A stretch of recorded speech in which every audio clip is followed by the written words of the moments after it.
Hi, everyone. My name is Philip Leventhal, and before we begin, I would like to let you know that books by the authors in this program can be purchased from Greenlight Books outside on the plaza. And I would just say not only can they be bought, but they should be bought. These are really 3 excellent books. The authors will also be signing their books immediately following this program at the signing tables downstairs in the rotunda. Authors, at the conclusion of the program, please go directly to your signing tables. Audience, please clear the room for the next program to be seated.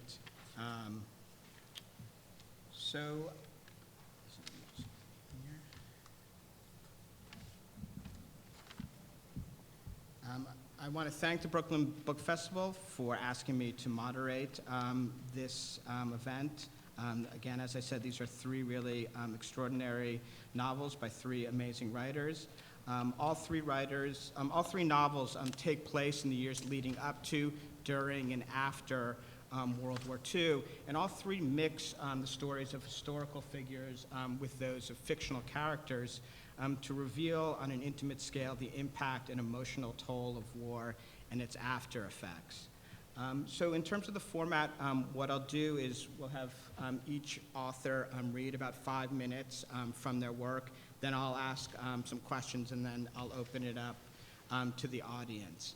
So the way we decided to do it is actually do it chronologically. So the first person up is going to be Maaza Mengiste. Yes. Okay, thank you. Thank you. And Maaza is a novelist and essayist. She is a recipient of fellowships from the Fulbright Scholar Program, the National Endowment for the Arts, and Creative Capital. Her debut novel, Beneath the Lion's Gaze, was selected by The Guardian as one of the 10 best contemporary African books and named one of the best books by the Christian Science Monitor, Boston Globe, and other publications. Her work can be found in The New Yorker, New York Review of Books, Rolling Stone, The New York Times, among other places. Her second novel, The Shadow King, which she'll be reading from today, was just published this month, in September. Well, yeah. So. Thanks. Okay. Thank you, Philip. It's really a pleasure to be here. I see some familiar faces, and I see many new faces, so thank you all for coming out. I'm going to start, I'm going to read from the beginning of my book, and I think if you're confused at this point, I think we're in trouble. But it's set in 1935 during Mussolini's invasion of Ethiopia, but the book actually opens up 40 years later in 1974. So I'm going to read from that, and then you can get the book and figure out what happens after that. 1974. She does not want to remember, but she is here, and memory is gathering bones. She has come by foot and by bus to Addis Ababa. Across terrain she has chosen to forget for nearly 40 years. She is 2 days early, but she will wait for him, seated on the ground in this corner of the train station, the metal box on her lap, her back pressed against the wall, rigid as a sentinel. She has put on the dress she does not wear every day. Her hair is neatly braided and sleek, and she has been careful to hide the long scar that puckers at the base of her neck and trails over her shoulder like a broken necklace. In the box are his letters. Le lettere. Ho sepolto le mie lettere e il mio segreto, Hirut, anche il tuo segreto, mister, secret. You must keep them for me until I see you again. Now go, vattene, hurry before they catch you. There are newspaper clippings with dates spanning the course of the war between her country and his. She knows he has arranged them from the start, 1935, to nearly the end, 1941. In the box are photographs of her, those he took on Fucelli's orders and labeled in his own neat handwriting, una bella ragazza, una soldata feroce, and those he took of his own free will, Memento scavenged from the life of the frightened young woman she was in that prison, behind that barbed wire fence, trapped in terrifying nights that she could not free herself from. Inside the box are the many dead that insist on resurrection. She has traveled for 5 days to get to this place. She has pushed her way through checkpoints and nervous soldiers, past frightened villagers whispering of a coming revolution and violent student protests. She has watched while a parade of young women raising fists and rifles marched past the bus, taking her to Bahir Dar. They stared at her, an aging woman in her long drab dress, as if they did not know those who came before them, as if this were the first time a woman carried a gun, as if the ground beneath their feet had not been won by some of the greatest fighters Ethiopia has ever known, women named Aster, Nardos, Abebech, Tzadale, Aziza, Hanna, Maaza, Ainadis, Dabru, Yodit, Ililta, Ababa, ቅድስት, Balainesh, Maskaram, Nunu, Tigist, Tzahai, Beza, Saba, and a woman simply called the cook. Hirut murmured the names of these women as the students marched past, each utterance hurling her back in time until she was once again on ragged terrain, choking in fumes and gunpowder, suffocating in the pungent stench of poison. She was brought back to the bus, to the present, only after one old man grabbed her by the arm as he took a seat next to her. If Mussolini couldn't get rid of the emperor, what do these students think they are doing today? Hirut shook her head. She shakes her head now. She has come this far to return this box, to rid herself of the horror that staggers back unbidden. She has come to give up the ghosts and drive them away. She has no time for questions. She has no time to correct an old man's pronunciation. One name always drags with it another. Nothing travels alone. Thank you.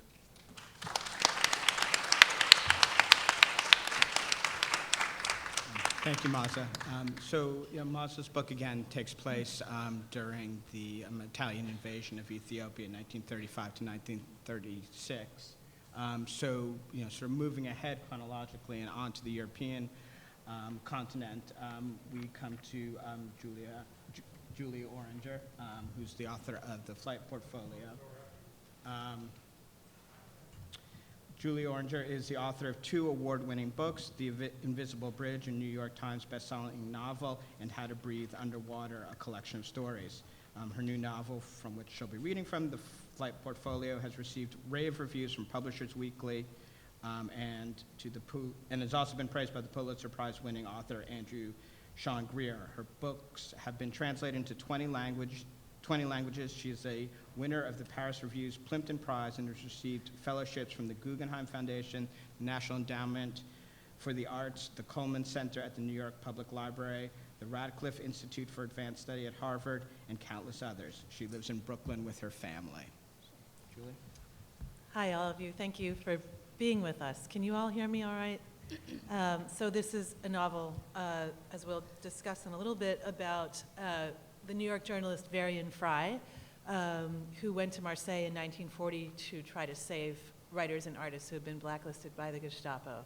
I'm just going to read the beginning of the book, and then we'll have a chance to hear Catherine's book as well. So the first section is called Despise What Is Not Courage, and I'll read to you a little bit from the chapter called Gourd. And I'm going to time myself because really there's nothing ruder than saying you're going to read for 5 minutes and then reading for like 17. Okay. There was, as it turned out, no train to the village where the Chagalls lived. One of many complications he'd failed to anticipate. He had to pay a boy with a motorbike to run him up from the station at Cavaillon, 10 miles at a brain-shaking pace along a narrow, rutted road. On either side rose ochre hills striated with grapevines and lavender and olive trees, Overhead, a blinding white-veined sky. The smell was of the boy's leather jacket and of charred potatoes, exhalate of his clever homemade fuel. At the foot of the village, the boy parked in a shadow, accepted Varian's francs, and tore off into the distance before Varian could arrange a ride back. The streets of Gord, carved into a sun-struck limestone hill above the Luberon Valley, offered little in the way of shade. He would have given anything to be back in Marseille with a glass of Aperol before him, watching sailors and girls, gangsters and spice vendors parading the Canebière. The Chagalls had only agreed to see him on the basis that he not bring up the prospect of their emigration, but what other subject was there? The Nazis had taken Paris months ago. They were burning books in the streets of Alsace. They could send any refugee over the border at will. At least the Chagalls had agreed that was something. But as he reached the house, an ancient Catholic girls' school on the Rue de la Fontaine Basse, he found himself fighting the urge to flee. His credentials, if anyone examined them, amounted to a fanatic's knowledge of European history, a desire to get out from behind his desk in New York, and a deep frustration with his isolationist nation. And yet, this was his job. He'd volunteered for it.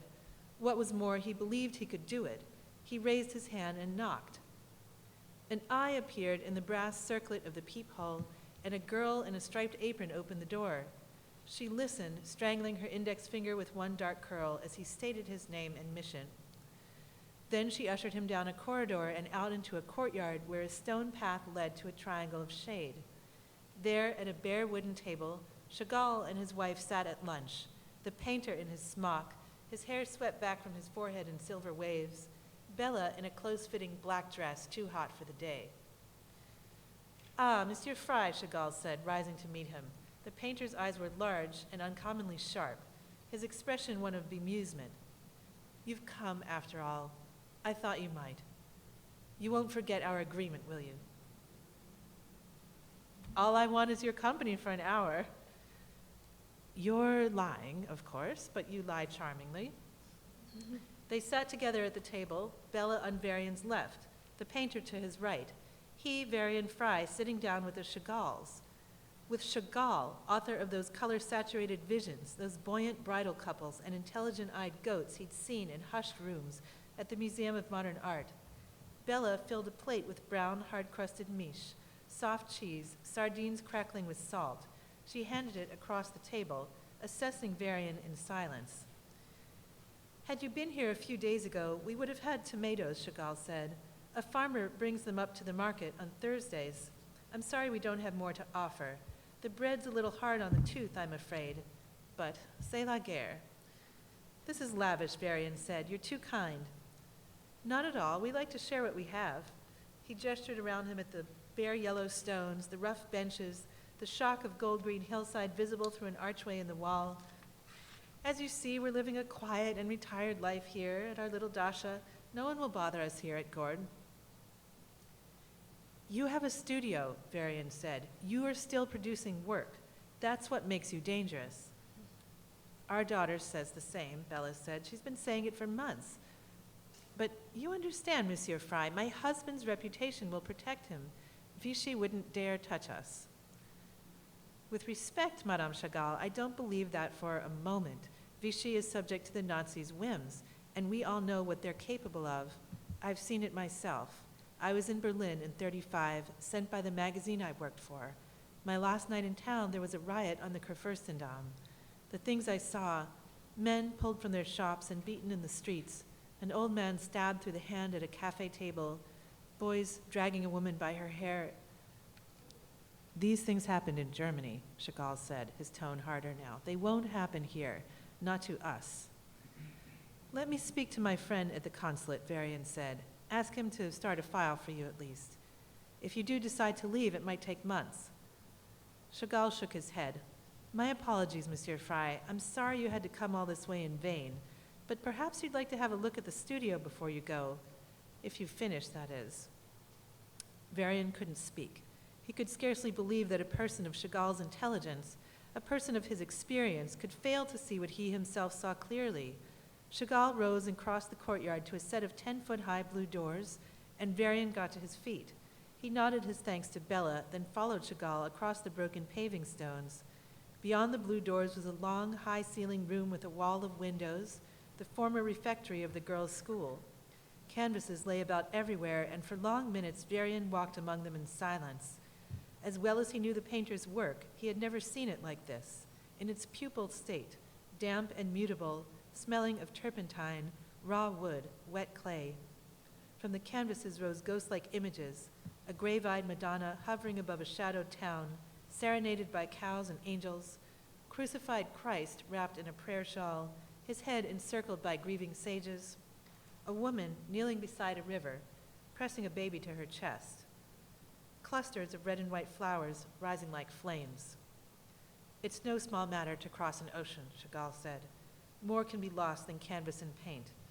An artist must bear witness, Monsieur Fry. He cannot turn away, even if he wishes to. Stop there.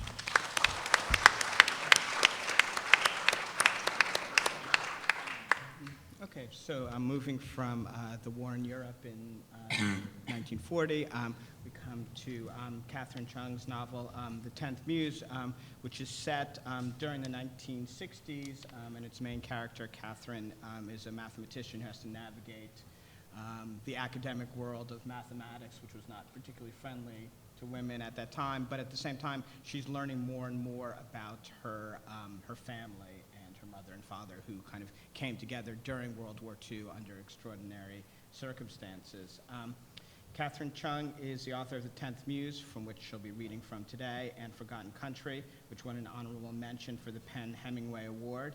She has been a National Endowment for the Arts Fellow, a Director's Visitor at the Institute for Advanced Study in Princeton, and a grant in New Voice. She has a degree in mathematics from the University of Chicago and worked at a think tank in Santa Monica before going to Cornell University for her MFA. She has published work in the New York Times and Granta, and is a fiction editor at Guernica magazine. She lives in New York. I just want to start by saying I feel so honored to be reading with these two writers that I've admired so much for a very long time in an intense way.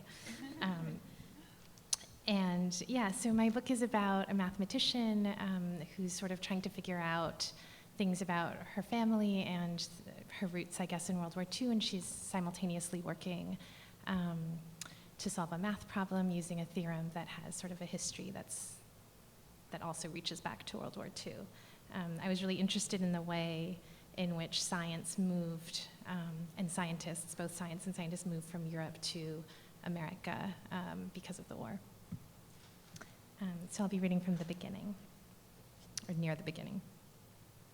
There is nothing as intriguing as a locked door, which is why in 1900, when David Hilbert presented the first of his 23 unsolved mathematical problems in his address to the Second International Congress of Mathematicians in Paris, he changed the course of scientific inquiry, and thereby the course of the world.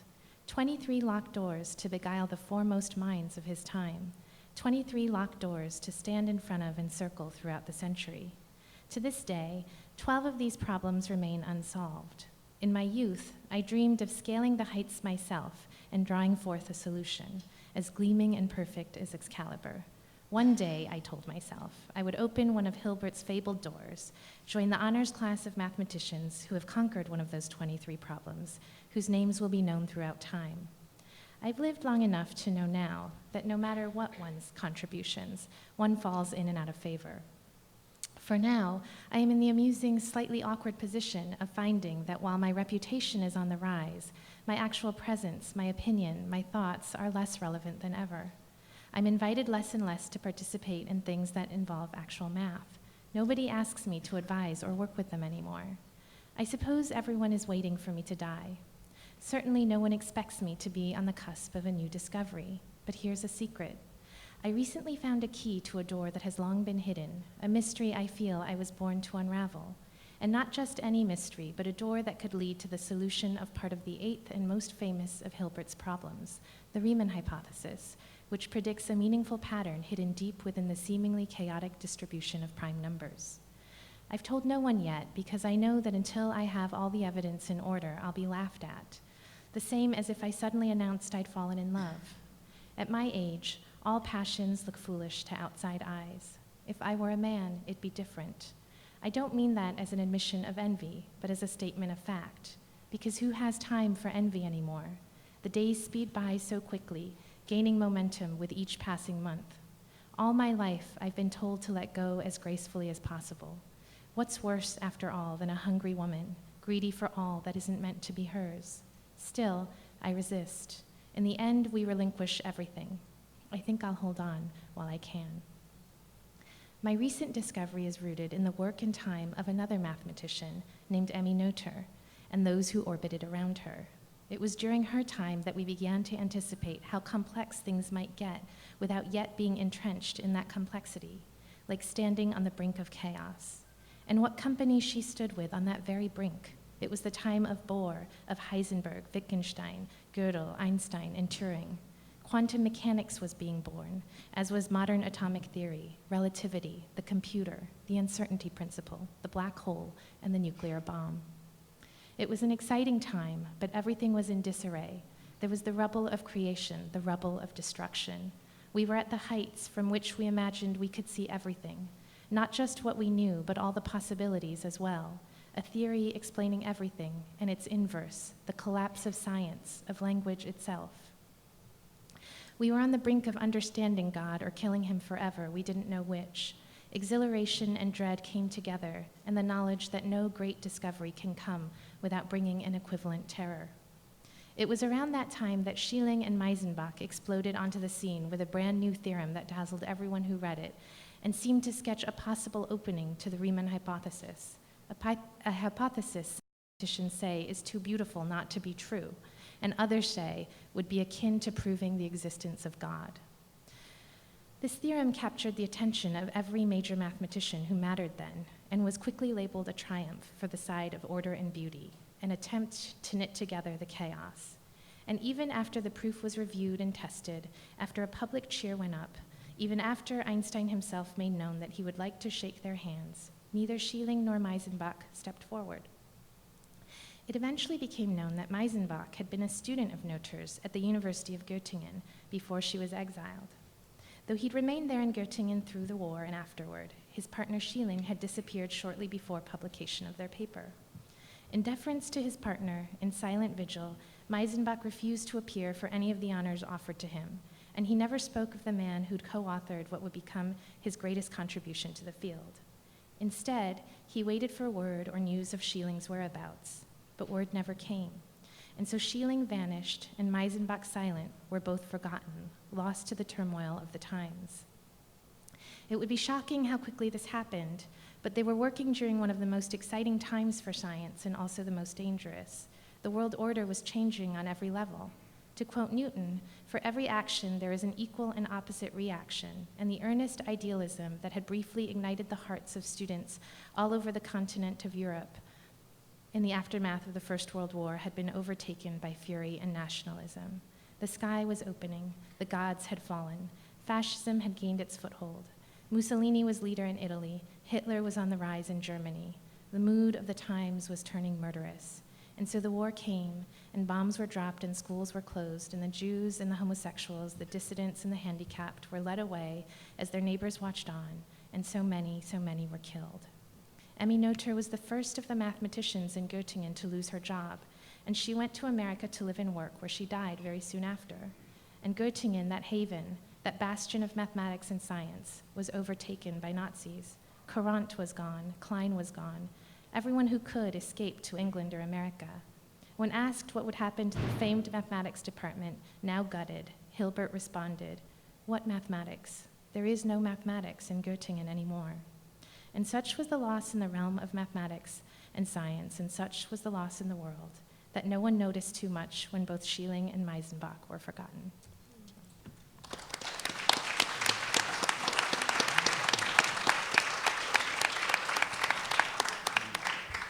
Thank you all for those three really amazing readings.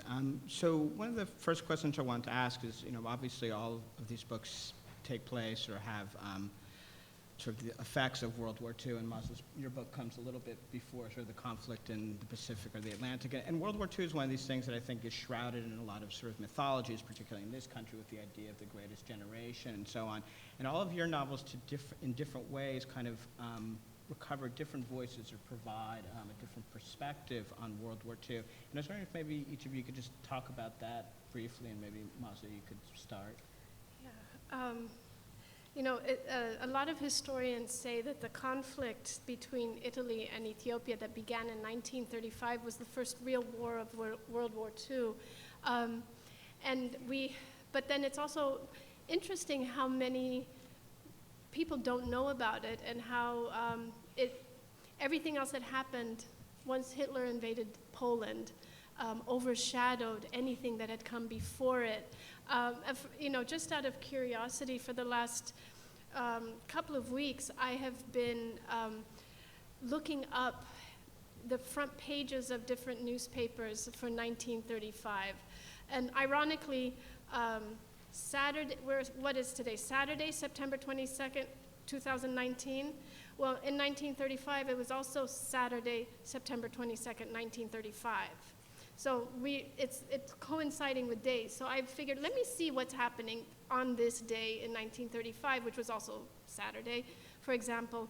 And everything is about Ethiopia and Italy and Mussolini.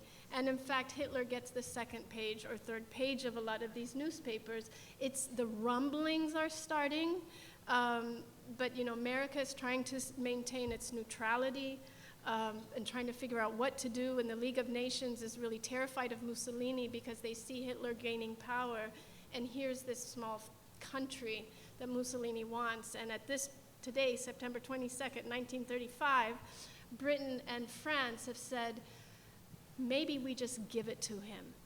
Just let him take it, because they don't want an alliance between Italy and Germany, Nazi Germany. The anti-Semitic laws have just passed. The Nuremberg laws have just passed last week. So it was fascinating. I've talked so much I've lost track of your question, so if I don't answer it, ask again.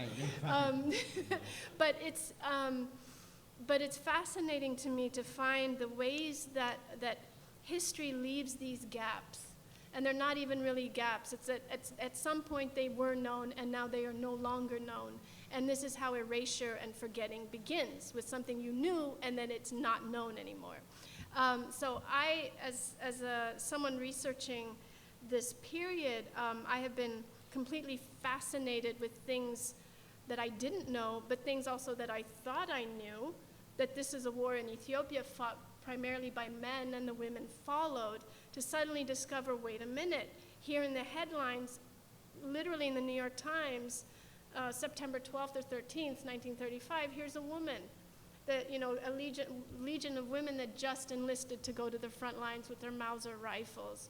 So this was known, but it becomes unknown, and we forget, not even knowing what we knew before.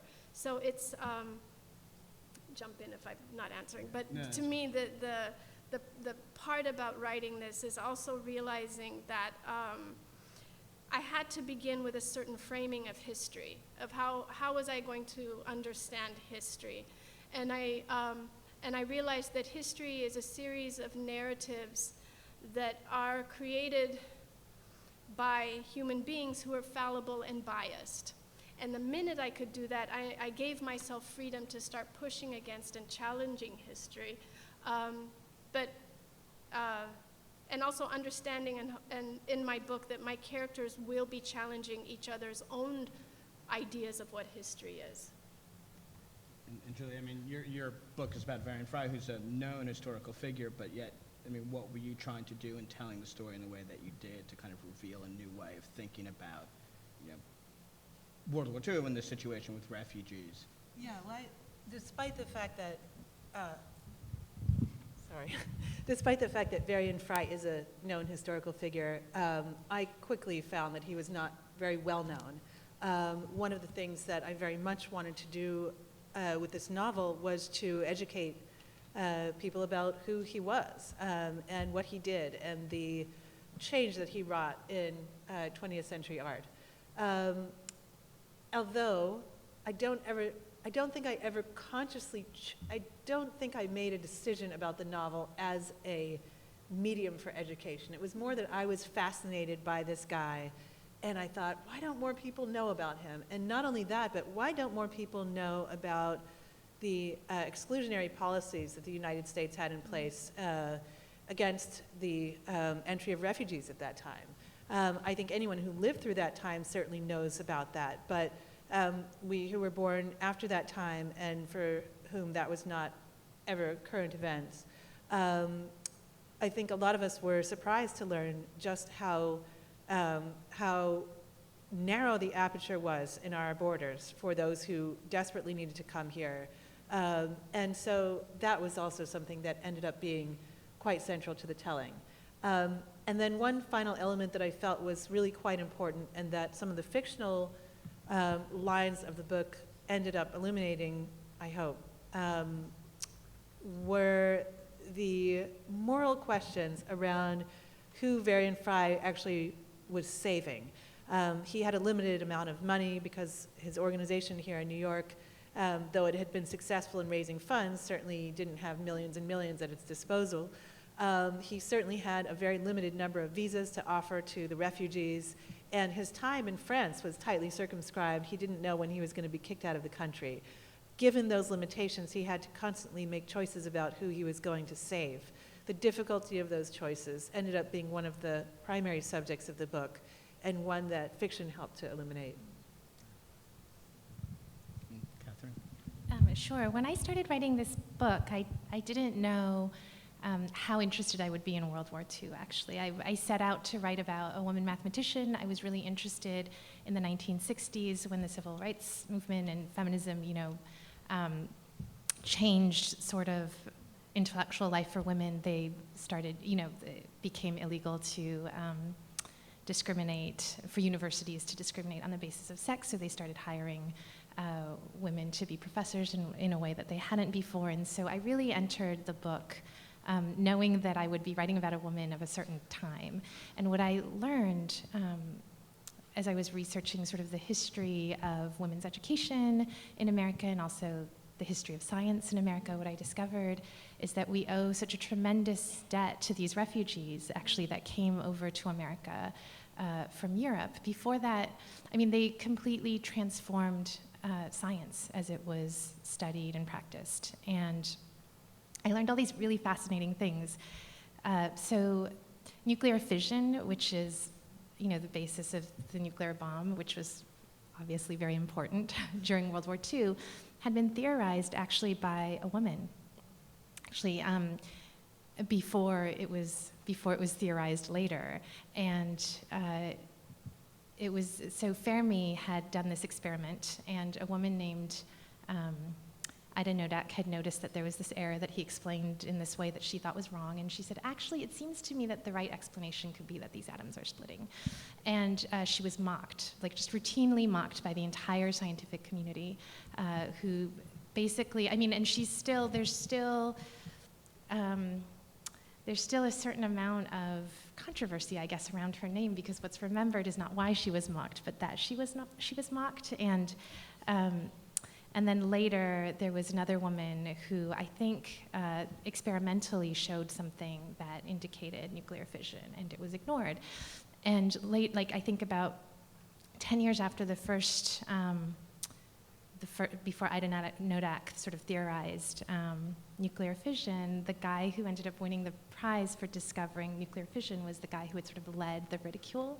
And so I started thinking, how interesting that if we had paid attention to these women about this major scientific discovery, it could have actually changed the outcome of this war. And I thought a great deal as I was writing how we ignore certain voices at our own peril.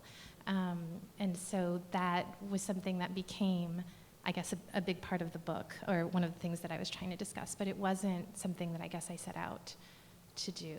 And another really interesting thing that I guess I discovered was that a lot of people, a lot of historians have said that part of the reason why Hitler was able to rise in the way that he did was because the radio, this technology suddenly came into being that was able to to unite all these all these really extreme voices, all these extreme people who had never, been able to communicate before.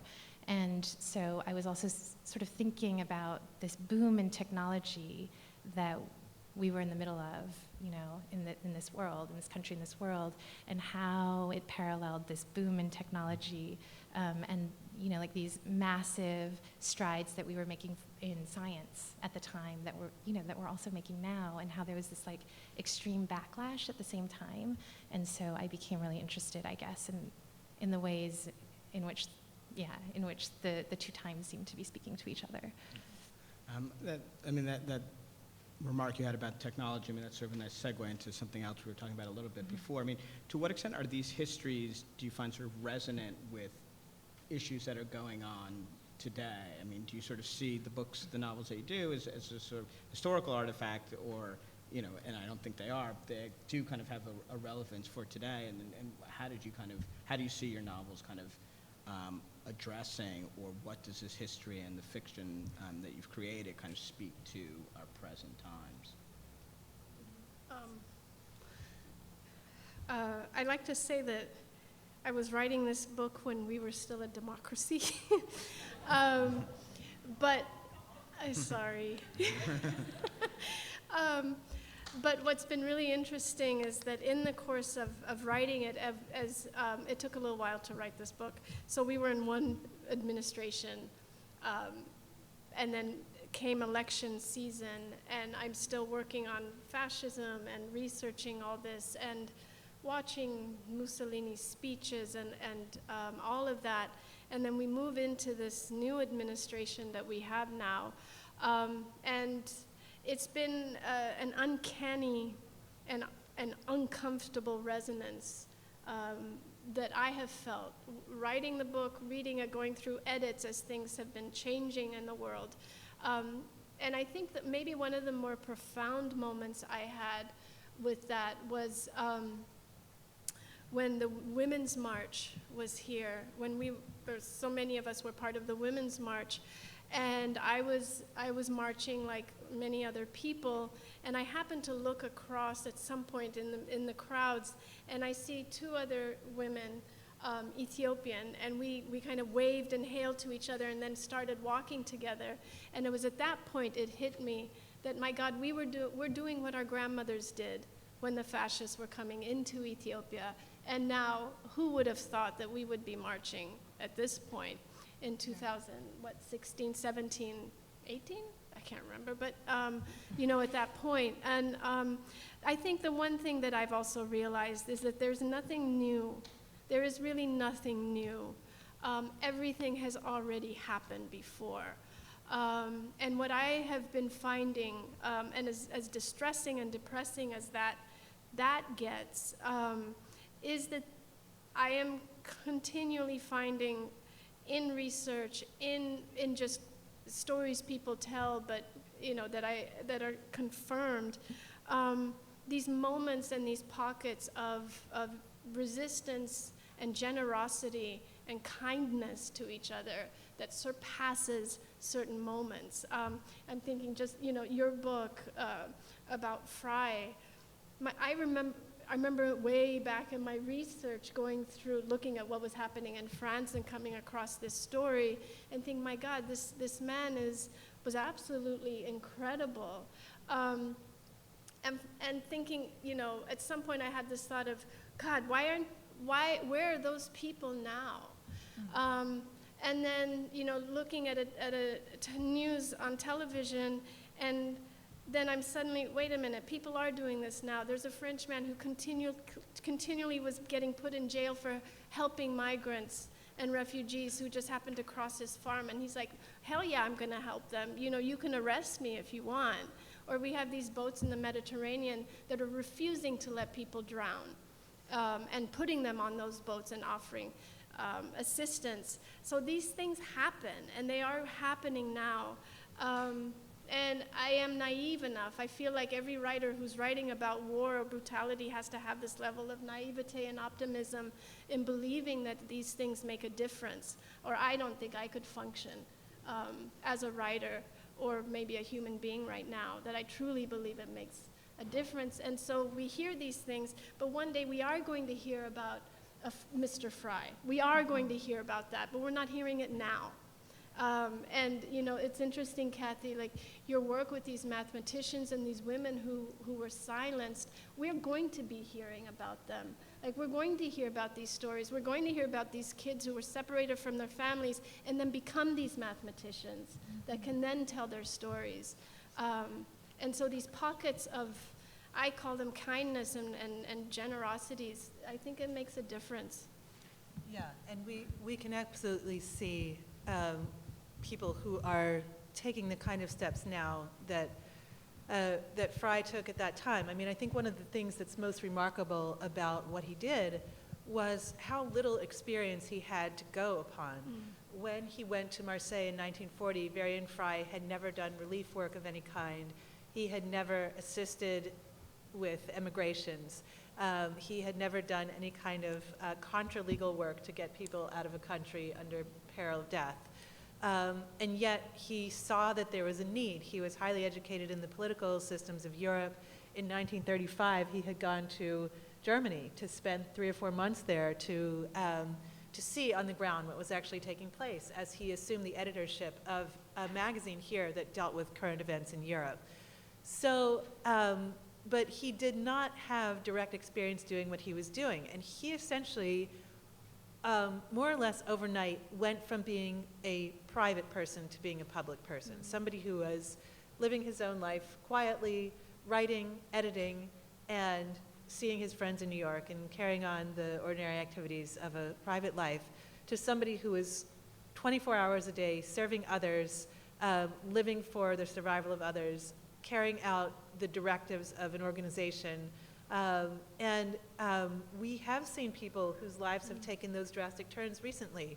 The one example that has been most striking to me in recent months was Laura Mukherjee, the Columbia law professor who was part of the group who visited the camps at Clint, Texas and elsewhere. She had been visiting camps like this for more than a decade before she went to our border detainment centers a few months ago. But the conditions at Clint were so much worse than what she had seen elsewhere that she felt that it was incumbent upon her to speak to the press. She's a highly private person. She has 3 very young children who she didn't want to imperil by suddenly becoming a public person. And yet she felt that the conditions that she observed were so horrific, and the stories that she heard from children there were so terrifying and so devastating that she had to go public, that she had to speak to the press, and she had to make those stories known to us. And the repercussions for her life have been significant. The last time I had a conversation with her about this, she said she was receiving a few hundred hate emails a day from people who felt that she was a traitor and who felt that she was behaving in a way that showed utter disrespect to the principles of our country. And this was because she chose to speak out about what she felt was unjust. And she is, just as she reminded me, one of many people who have undertaken similar roles in the last few years. And so there are absolutely direct relevancies to what was going on at that time. And I think that the most striking message that Varian Fry's story seems to be sending to us is, rather than waiting for those people to arise who are going to make those changes, we have to become them. We are just as ill-qualified as Varian was to undertake the work that he did, but it doesn't matter. When we see something going on in the world that we can't stand for, we have to take a stance against it in any case. Catherine, so we have about a couple more minutes. Oh, yeah. Well, And it's a big I feel like question. I sort of addressed this question a little bit Yeah. earlier, and they've done such a beautiful job, actually. But yeah, as I also started this book before the election, and I became increasingly alarmed because I felt like I had seen parallels, and then I was horrified at how they kept multiplying. I thought, as I was reading, or as I was researching, I kept thinking, well, where did things go wrong? Like, when was the tipping point? What could people have done? And so I was talking briefly about technology. I mean, I do think that when we read about what happened on Facebook with the election interference, I think like, oh, we have not caught up to our technology. We haven't passed laws to control how this technology is used. And so I feel like that's one of the first things that we need to do is we have to just sort of get ahead of these things. And then I do think that private citizens absolutely need to rise up, and we just have to figure it out. Like, it has to be us. Do we have time for an audience question? Okay. Does anyone have a question? Yes. I'm wondering, I mean, I so appreciate you guys diving into history, but I also wonder, like, what a fine balance being a novelist working with actual things that happen in history. So, at what point were you staying true to the facts, and at what point were you also like, okay, now I have to surrender to my story, and these things have kind of been a bend, or did you stay true to the facts all the way through? How did you kind of work that? So every real person that's mentioned, I stayed sort of true to the facts, except that I made like one relationship exist between my fictional character. You know, so if my fictional character was ever interacting with real people, obviously that was made up. But I didn't ever change history. I just sort of tried to work within the parameters of what happened. But I think it's easier for me because everything that happened in the book happens after World War II. So, yeah, I don't know if Julie and Maaza had different. Yeah, well, there are significant gaps in any history. And though there's a marvelous archive of Varian Fry's papers at Columbia, and he wrote a wonderful memoir, and others have written memoirs about that time, there is still a great deal that's not known about what went on, especially in his private life in Marseille. And so I found that there were apertures that allowed me to tell a story that could run in parallel to the known history and not disrupt it in any way. Yeah, I mean, I had my war. I had the general war, but so I knew about the beats in that history that I would maintain allegiance to. I have Haile Selassie in here, so whenever he moved somewhere, I moved with him. But what he felt when he was sitting in his bedroom or in a conference with officers or those types of things, I let myself imagine that.